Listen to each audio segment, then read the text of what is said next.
So just the COVID vaccine for the 5 to 11-year-olds, it is a lower dose. It's a third of the dose. So an adult dose is 30 micrograms. This is 10 micrograms. And the cool news is it still was like just as efficacious, but the kids 5 to 11 even had less side effects than the, say, 12 to 17-year-olds. So the lower dose seems to be just as efficacious, and they saw less side effects. And the most common side effects were pain at the injection site, fatigue, and headache. So, again, kids are amazing. So they just, at a third of the dose, they're still able to mount a great immune response, but not have as much side effect. And, this is something important for, so some parents are saying, well, gosh, my kid's 11 now. They turn 12 at, December 3rd. Should I wait till he turns 12 so he can get the adult dose booster? And the recommendation is to go age-based. It's not like other things like medication, right? For a kid, you would dose medication by weight, but this vaccine is based on your immune maturity. So if you're 11, you get the pediatric, the third dose, 1/3 of the adult dose. So I would not wait till they're 12. I mean, their immune systems are absolutely fine at the 10 microgram smaller dose. And say you had a birthday in between your first and second dose, you would still get the pediatric dose for your second one. You stick with what you started with. Biggest kind of concerns is that, this came out too fast and maybe it's okay for me, but not my child.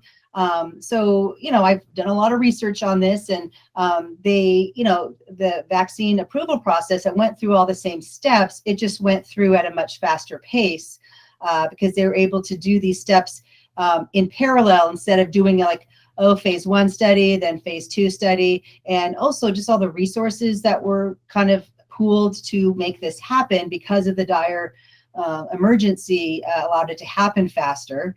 And then also the mRNA technology, which a lot of people, think, worried about, gosh, does it change your DNA? It doesn't even get into the nucleus of a cell. So these things, we can talk about with pretty good assurance that we've had millions of doses given to adults, and it's in the studies in kids showing it's just as safe and effective in kids. And I mean, to me, this is probably the most studied vaccine in human history, right? I mean, this is we have so many people looking at it.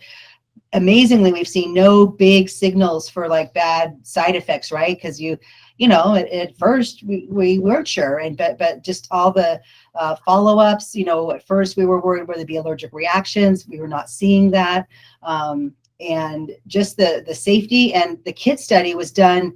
I believe it was 90% of the efficacy rate in the kids 5 to 11 was almost 91%. And that's during Delta, because most of the Pfizer stuff was done before Delta came. So to have a 91% efficacy rate during the Delta is pretty amazing. But the data is in and it's absolutely fine. Your body can make immunity to COVID as well as flu. So yes, so a lot of, we anticipate when kids are coming in, if they haven't had their flu shot, we can give them their COVID-19 shot as well as flu together.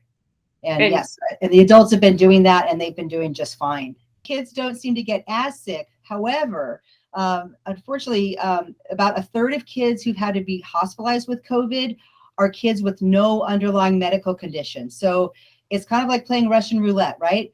Okay, is your kid going to probably do okay with COVID? Yes, but could your child be the, one that has a very bad, COVID infection? And in kids, we can see that inflammation of, causing, heart inflammation, strokes, you name it. COVID is a bad actor. So it can definitely cause some bad side effects, even needing hospitalization. But the other thing that I think is really important is we've got to stop this pandemic at some point. I mean, we're all tired of wearing masks.